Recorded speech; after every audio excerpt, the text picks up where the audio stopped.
우리가 함께 교독했던 이 마가복음 10장 35절로 45절의 말씀을 가지고 진정한 섬김이 무엇인가, 올바른 섬김이 과연 무엇인가, 우리 함께 잠시 우리 동영상을 보시면서 말씀을 저는 이어갈까 합니다. 우리 동영상 잠시 한번 보도록 하겠습니다.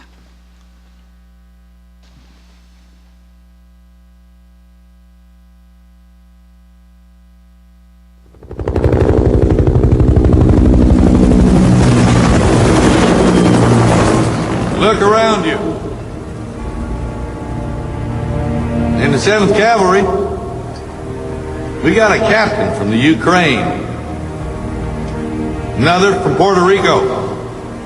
We've got Japanese, Chinese, blacks, Hispanics, Cherokee Indians, Jews and Gentiles, all Americans. Now here in the States, some men in this unit may experience discrimination because of race or creed. But for you and me now, all that is gone. We're moving into the valley of the shadow of death,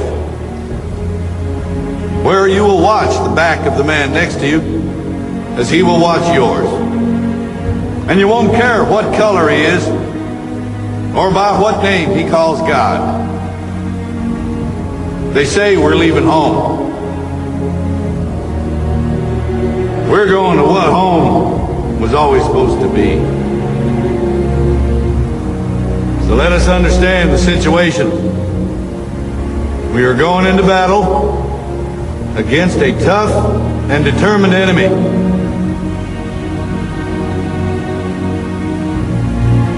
I can't promise you that I will bring you all home alive. But this I swear, before you and before Almighty God, that when we go into battle, I will be the first to set foot on the field, and I will be the last to step off, and I will leave no one behind. Dead or alive, we will all come home together. So help me God.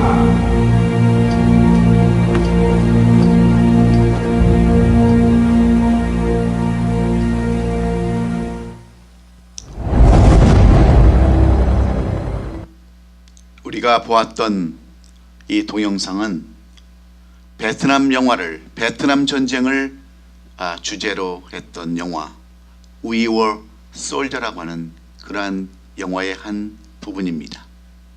당시 중령이었던 무어 중령의 마지막 메시지는 우리에게 너무나도 큰 감동을 가져다 줍니다.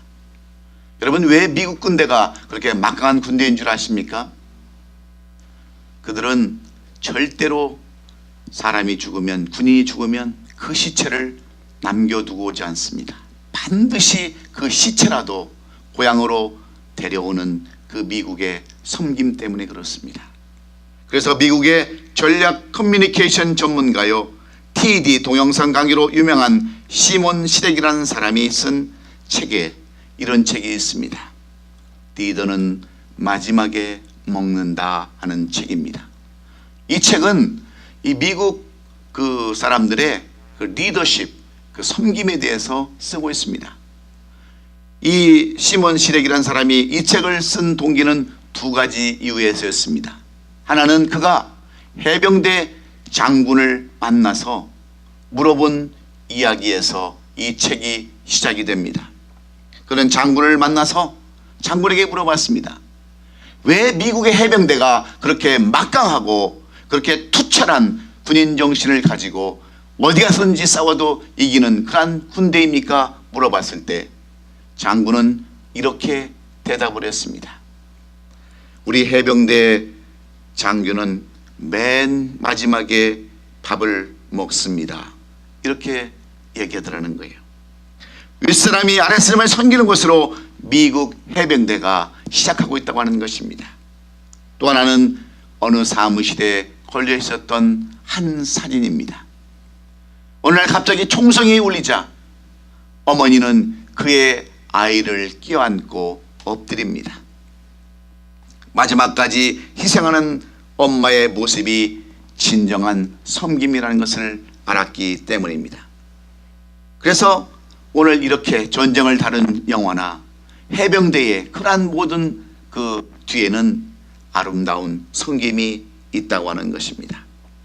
1967년 이스라엘이 중동연합군과 6.1 전쟁에서 승리한 비결이 여러분 어디 있다고 생각하십니까?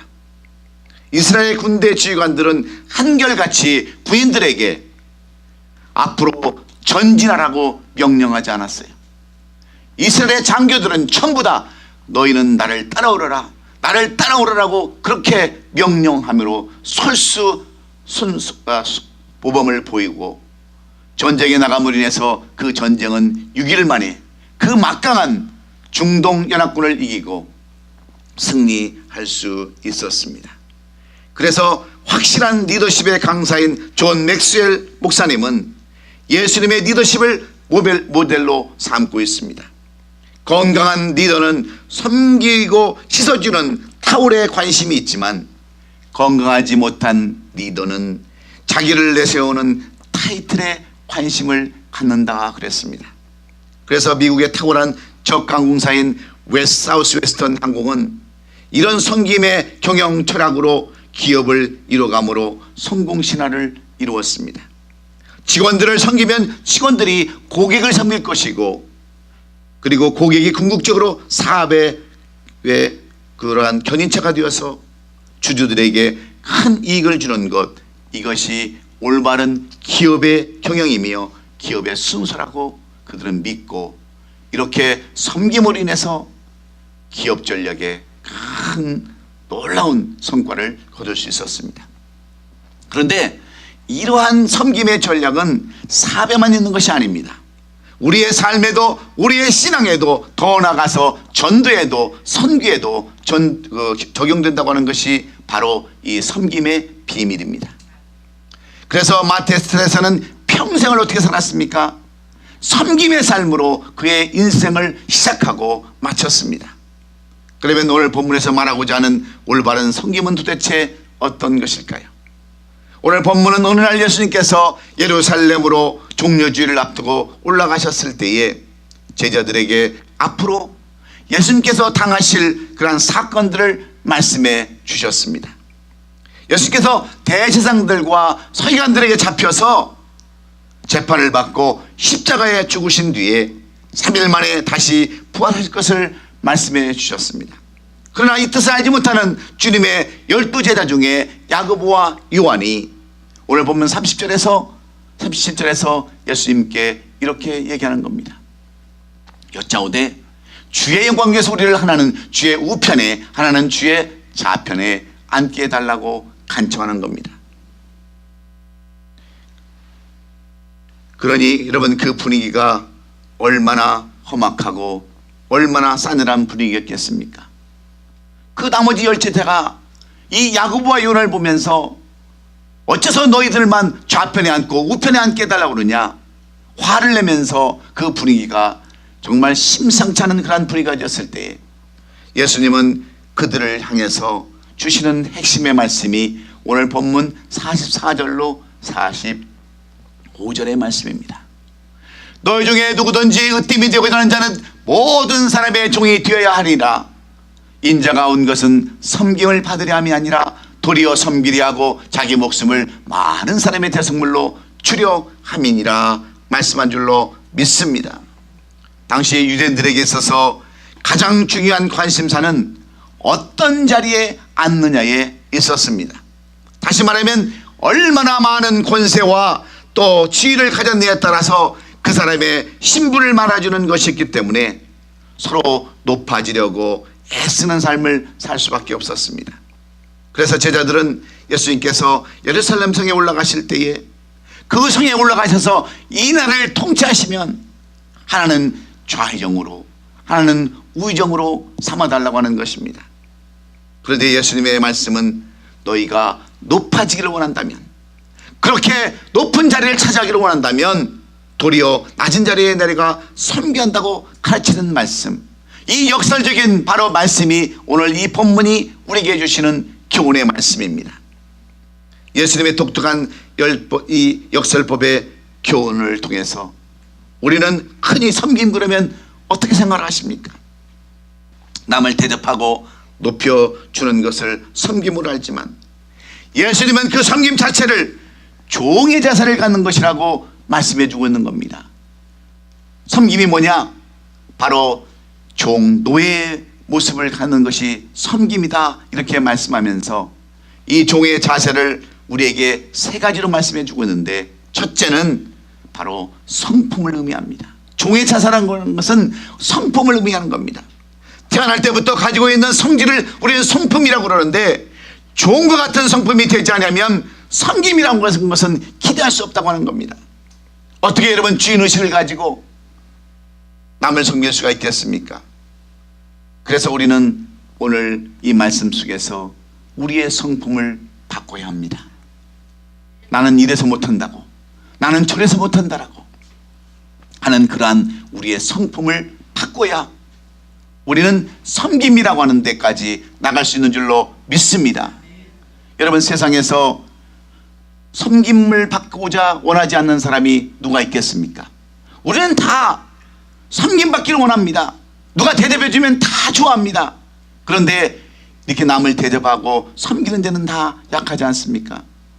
그러므로 오늘 우리가 이 섬김받기를 원하는 그 성품을 바꿔서 이제는 섬기려고 하는 그런 성품으로 여러분의 자신을 바꾼다고 한다면, 오늘 주님이 여러분들에게 말씀하셨던 그 말씀, 섬김의 의미를 우리는 깨닫게 되는 줄로 믿습니다.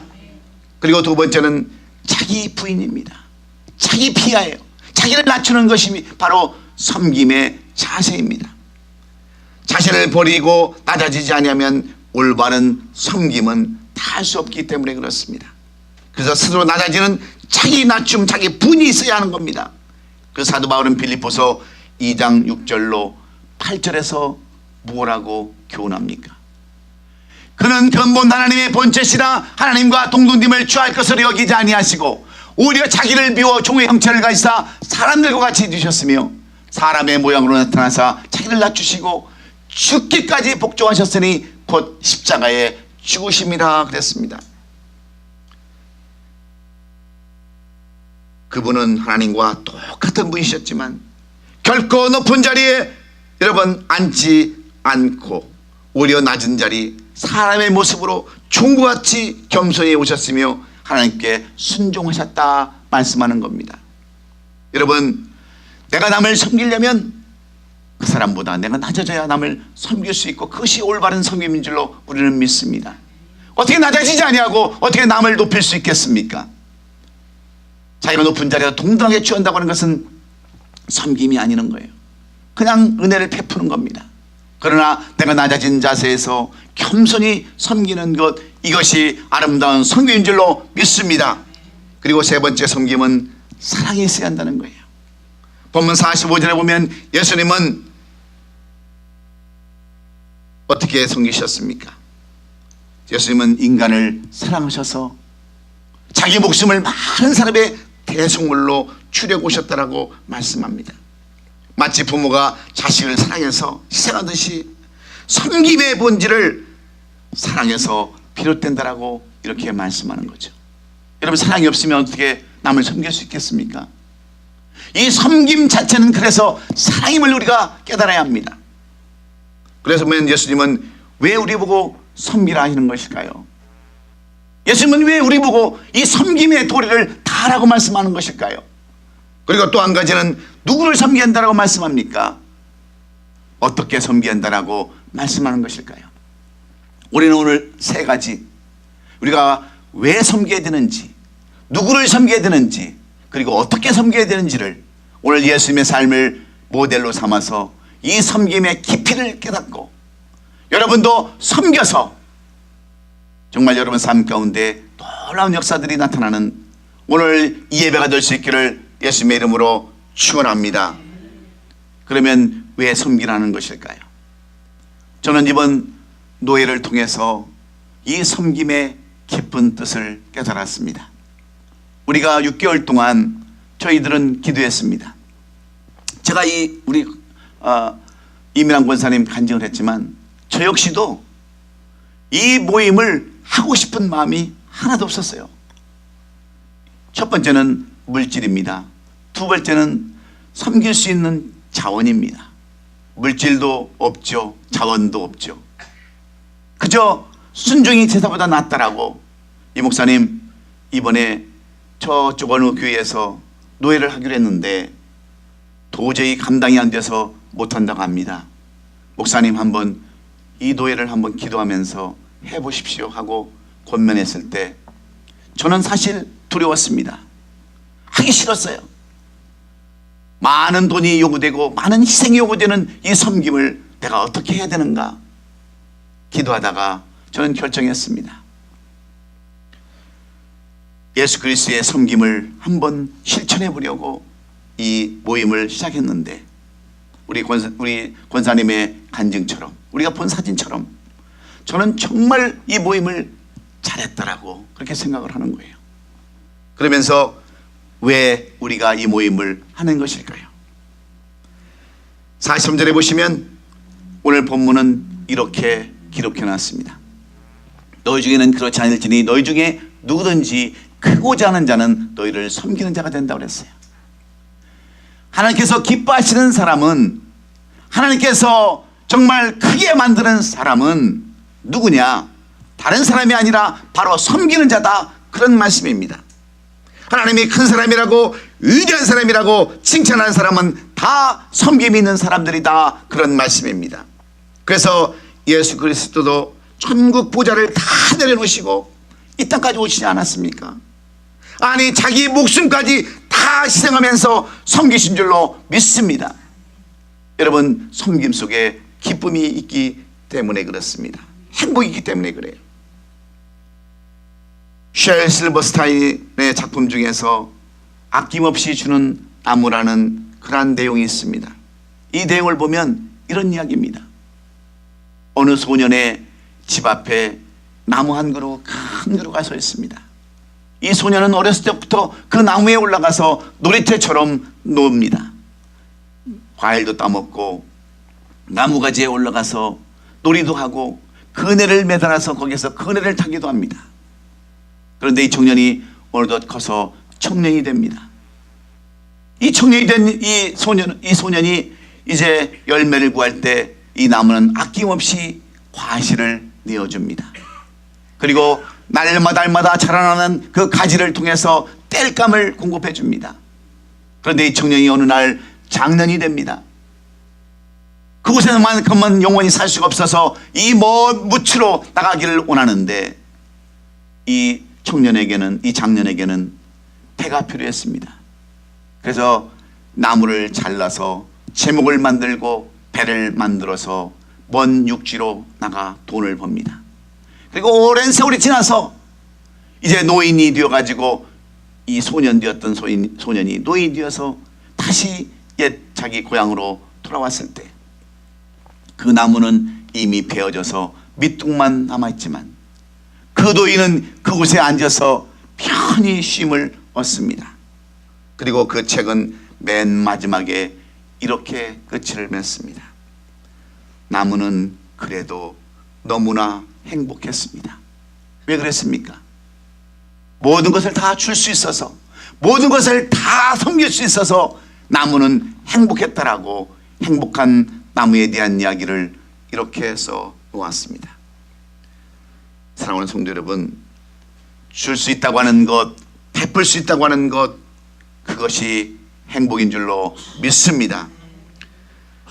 저는 이번 노예를 통해서 이 행복의 의미, 섬김의 의미를 너무나도 깊이 깨달았습니다. 저는 이 노임을 하면서요, 노임을 하면서 정말 목사님들마다 와서 그렇게 얘기를 하는 거예요. 목사님, 제가 지금까지 20몇 년, 28년 그 정도의 세월을 노예를 해봤지만 내가 목사님한테 무슨 아부러에서 그런 것이 아니라 내가 목사님의 무슨 어떤 것을 그냥 위로하기 위해서 그런 것이 아니라 정말 이런 뇌에 처음 가져봤습니다. 이렇게 내가 많이 쉬고 이렇게 많이 기쁨을 누리고 이렇게 정말 행복한 목회는 없었습니다. 노임은 없었습니다라고 다들 고백하는 거예요. 한 사람도 시험 들지 않았습니다. 한 번도 우리가 실수하지 않았어요. 권사님, 저도 유머 잘하죠. 네. 저도 어디 가서 꿀리지 않습니다. 비록 교회는 작고 교세는 작아도 그 목사님들과 동등한 위치에서 서로 얼마든지 대화하는 그런 사람이에요. 그런데 그 목사님들의 행복하는 모습, 지금까지도 이렇게 행복한 목회는 없었다라고, 모임은 없었다라고 하는 그 목사님들의 얘기를 들으면서 제가 얼마나 행복했는지 몰라요. 섬기는 것은 반드시 행복이 따라온다는 것을 저는 깨달았어요. 그래서 이분들이 그러는 거예요.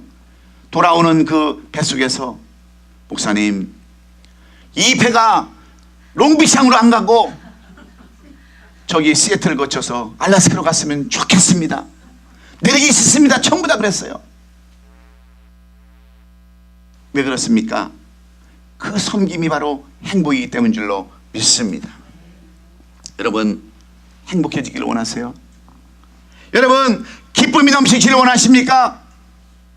오늘부터 여러분 섬기시기를 주의 이름으로 축원합니다. 섬기면 행복이 있는 줄로 믿습니다. 두 번째로, 오늘 예수님은 오늘 본문의 말씀을 통해서 누구를 섬겨야 한다고 말씀합니까? 내가 아닌 다른 사람을 섬겨야 한다고 말씀하죠. 오늘 본문 44절에 보면 성경은 너희 중에 누구든지 으뜸이 되고 난 자는 모든 사람의 종이 되어야 하리라 그랬습니다. 종보다 낮은 자리는 없습니다. 그렇다면 나 위에 다른 사람을 섬기라는 거예요.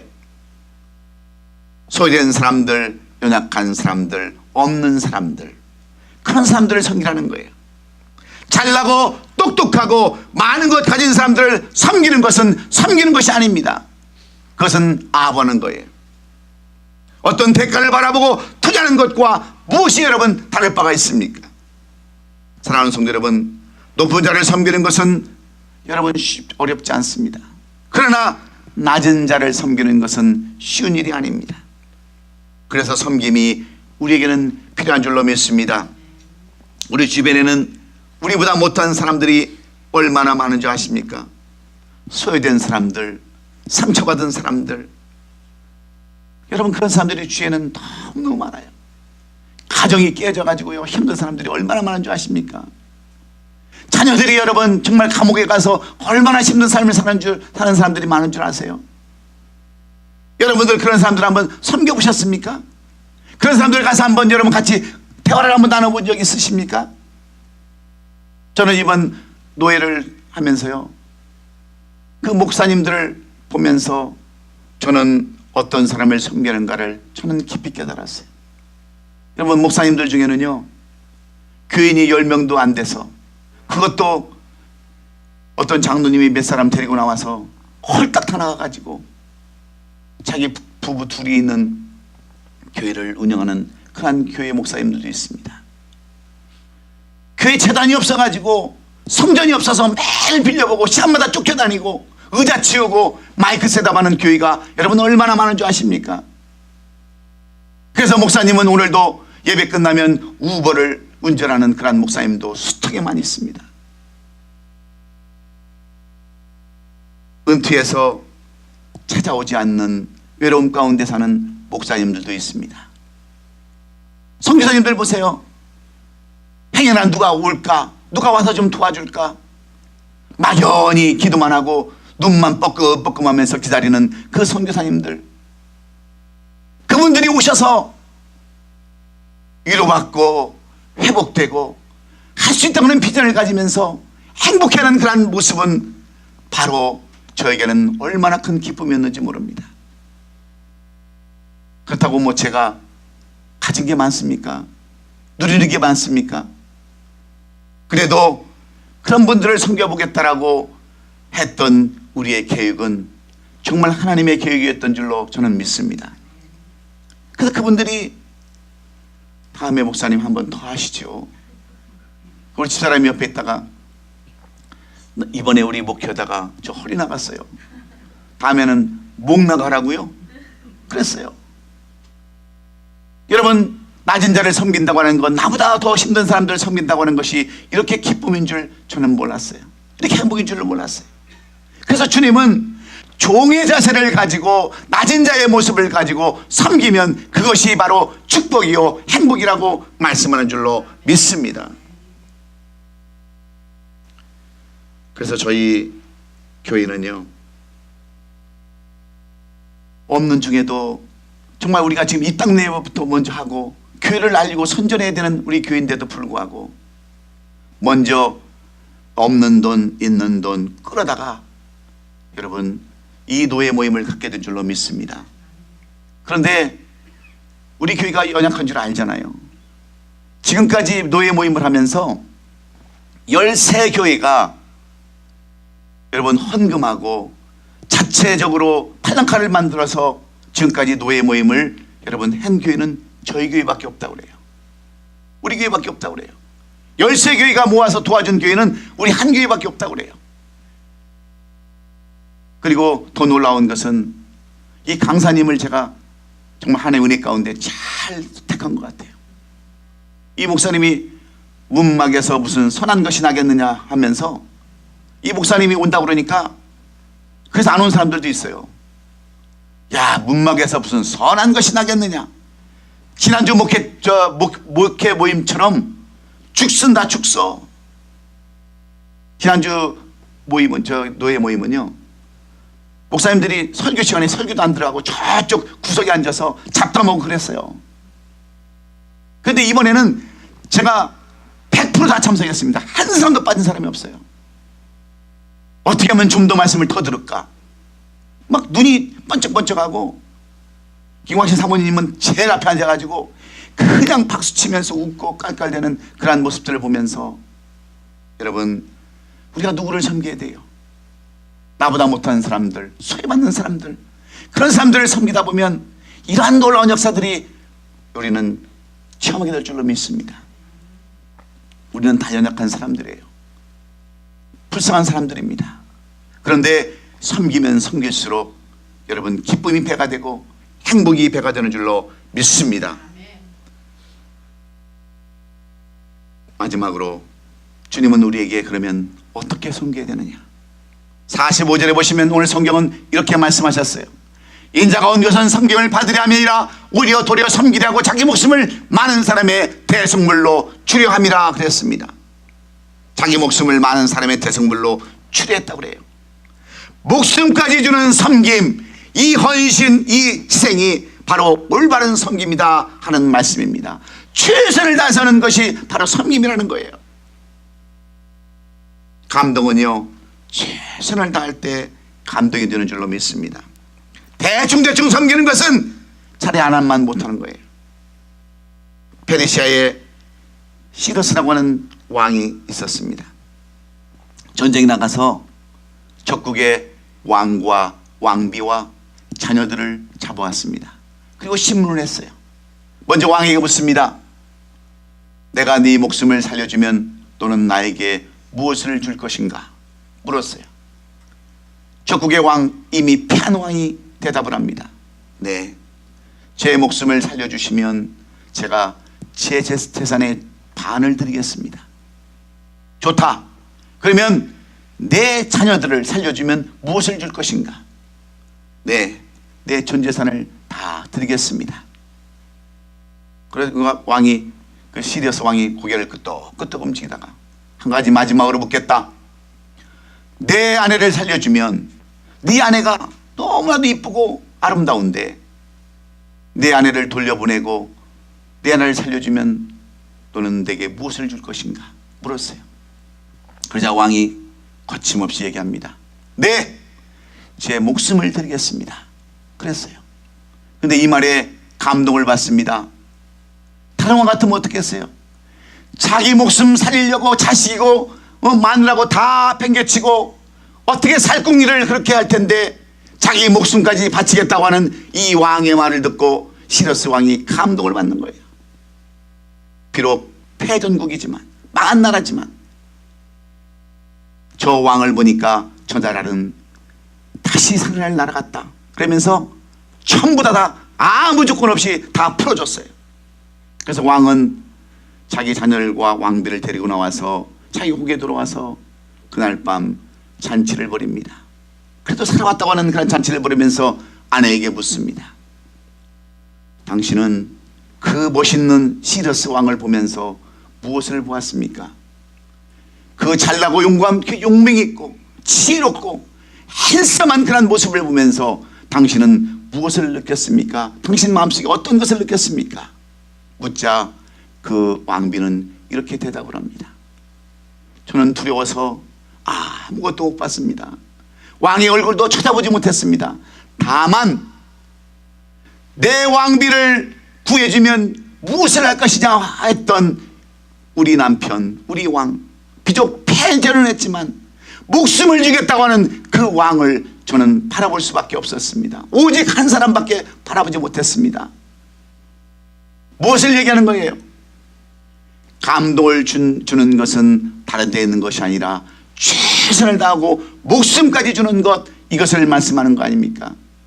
여러분, 이 나라가 망했겠습니까? 이런 나라가 여러분 끝이 어떻게 됐겠어요? 그래서 예수님도 목숨까지 다 주시는 헌신과 희생으로 우리에게 구원을 주시고 영생을 베풀어 주신 줄로 믿습니다.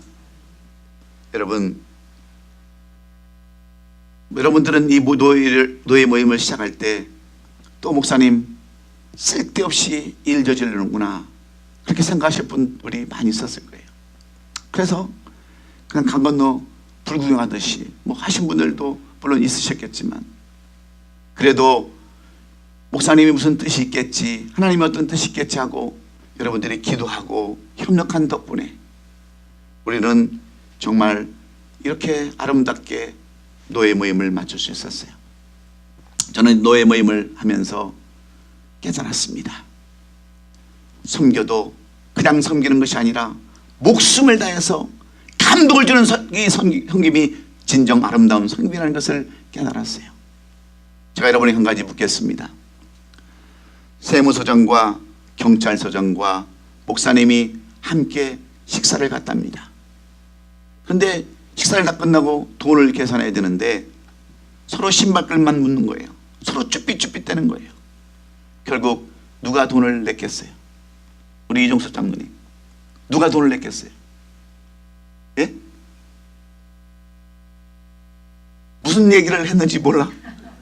예? 세무서장과 경찰서장과 목사님이 식사를 갔는데 돈 낼 때 보니까 서로 신발끈만 묶고 있는 거예요. 누가 돈을 냈겠어요? 우리 권사님. 예? 목사님이 냈대. 저도 그랬으면 얼마나 좋겠어요. 식당 주인이 냈대요. 식당 주인이. 다 지독한 놈들이에요. 경찰서장도 세무서장도 목사님들도 맨날 얻어먹는 것만 좋아하고 맨날 받아먹는 것만 좋아하고, 그래서 식당 주인이 했다는 얘기를, 이런 우스갯소리를 듣고 저는 마음이 아팠어요. 우리 권사님처럼 목사님이 냈다고 그랬으면 얼마나 좋겠어요. 그래서 저는 생각을 바꿨습니다. 주는 게 남는 거다. 예? 베푸는 게 남는 거다. 한 가지만 예화를 드리고 말씀 마치려 합니다.